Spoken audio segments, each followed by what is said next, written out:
Hi, it's Ashleigh from Sweet Dreams Bake Shop, and welcome back to my channel where I make a lot of cake and cookie decorating tutorials as well as give a lot of baking business tips. And welcome to another day of Vlogmas. We are slowly coming to the end of Vlogmas, but of course, before we come to the very end, I've got to show you the treat boxes that I'm making for my family. So this is a labor of love, my friends, and what you're going to be seeing today is just a very true baking vlog. If you've seen my channel before, then you know I don't like reinventing the wheel, so I will post down in the description box below all of the recipes that I'm referencing today, except for this one here, because this is my very special macaron recipe that I had to pay for, and of course, if I share it with you, then it will defeat the purpose of that lady's business, and of course, I want it to thrive. So I will also link her website down in the description box below, so you can take your own class if you want to know the recipe and all of her macaron secrets. So I'm starting off with making the macarons. The reason that I always start with these first whenever I'm doing a huge treat box is because it takes a long time for all of the batter to set properly. So I want to get this one out of the way so that while the shells are baking, I can do a lot of other tasks. Now I wanted to do something Christmassy and on theme, but I didn't want to add a whole lot of food coloring to this. So I decided to go with gingerbread head macarons. Now they're not going to be gingerbread flavored, which would have been smart, but I'm actually going to go with, I think, a chocolate ganache, but you'll have to see in tomorrow's video what I actually end up deciding upon. So in order to make this brown color, I just went in with a little bit of cocoa powder. This is going to give it that nice light brown color that I want, and I'm going to airbrush them later on to give them more depth of color, but this is going to be perfect, and it's not going to add too much food coloring, which I know generally intimidates my family and makes them not want to eat something because nobody wants to walk around with their mouth dyed green or red, which are the traditional colors that I would probably go with. Now, I do use the Italian meringue method for my macarons. I use the Italian meringue method for a lot of things. I love this method. Ever since I learned it, it's the one I go to.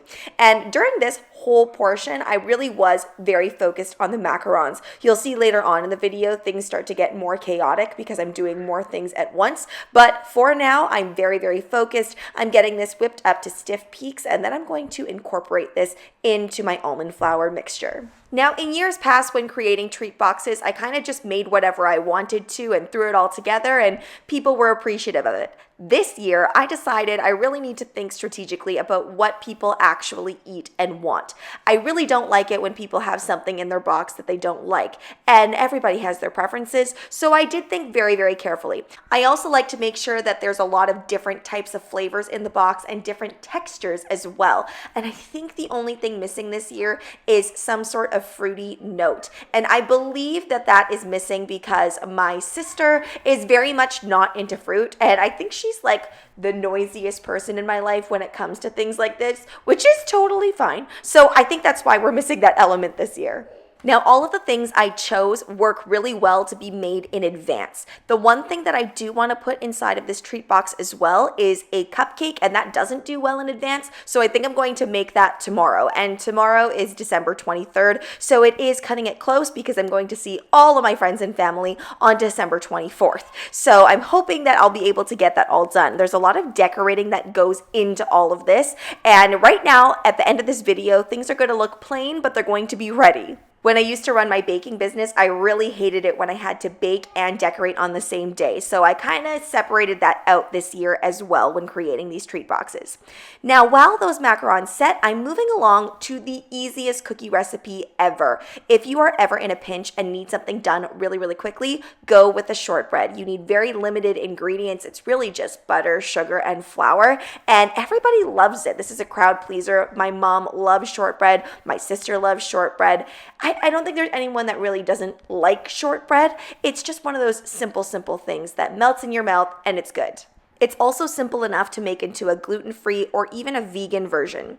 Now, after that dough is done, we have a skin that's formed on the macarons, which is exactly what we're looking for. So I start that oven preheating while I move on to the next recipe. So as you saw in the very beginning of the video, I browned my butter. That was also one of the first things I did before making the macarons even, because I needed that butter to be cooled down enough so that it could be incorporated into these brown butter chocolate chip cookies. I put a lot of salt in my chocolate chip cookies. I love that salty hit with that sweet hit, and I'm adding in a lot of different things, just trying to switch things up and make it a little bit more Christmassy. I'm adding in those score bits. really big dose of dark chocolate chips.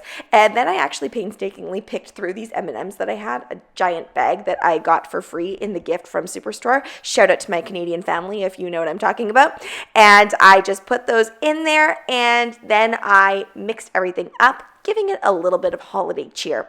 And I'm not going to bake these until the next day. I want to bake these as close to the date as possible. So I'm just scooping these out, and I am going with a smaller scoop. I've learned that as well. Whenever I'm making treat boxes, I go for the smaller increment and the smaller cookie, just because then you don't have that issue of, oh, I don't want to eat that one because it's way too big.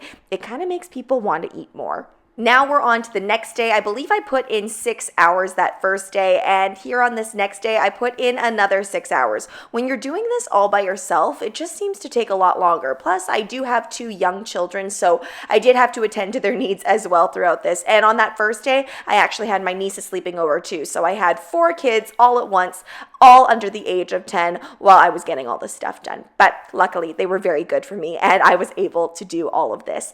Yeah, I'm not really sure what's going on with my macaron skills here. I was trying to detach it by just flipping over the whole thing and then detaching it, but it didn't work out that way because they were really nicely baked underneath, so they just kept falling off before I could flip them. After I had matched up all the shells, I put those in the fridge, and now I'm rolling out some leftover sugar cookie dough that I had. So I'm just going to make some plaques for this, and I'm going to put each family member's name on this, their last name. I'm going to be making 6 treat boxes. That's the minimum that I have to reach, and then if I have any left over, then I'll be able to make a few more.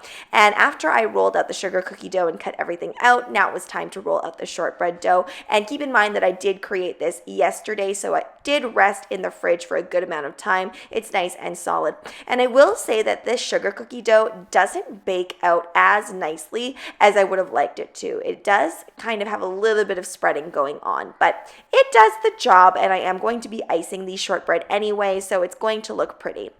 And after I noticed the first tray spread a bit, I did put them in the refrigerator and the freezer just to give it a little bit more of a chance. Moving along, making my gingerbread, and I didn't make this yesterday because I had no cinnamon. I know, what type of baker doesn't have cinnamon around Christmas time? So I had to go out, get the cinnamon, and by me, I really mean my husband went to go out and get the cinnamon, and then I was able to make my dough this morning. So I'm putting that dough together, and this dough actually needs to rest for 3 hours, so I'm most likely going to have to cut this out tomorrow instead of being able to bake them out today. I would have liked them all baked today, but it's all good. And in the same bowl, I'm not even going to bother cleaning it out. I'm making ginger molasses cookies, and these also need to rest for 3 hours before being baked, which is fine because I'm going to go leave them in the fridge overnight, just like I did with the chocolate chip cookie. It just is better for it because there's a lot of butter content in all of these cookies. It's always better to put them in the fridge because if you don't, they can spread way too thin and you'll barely have a cookie really.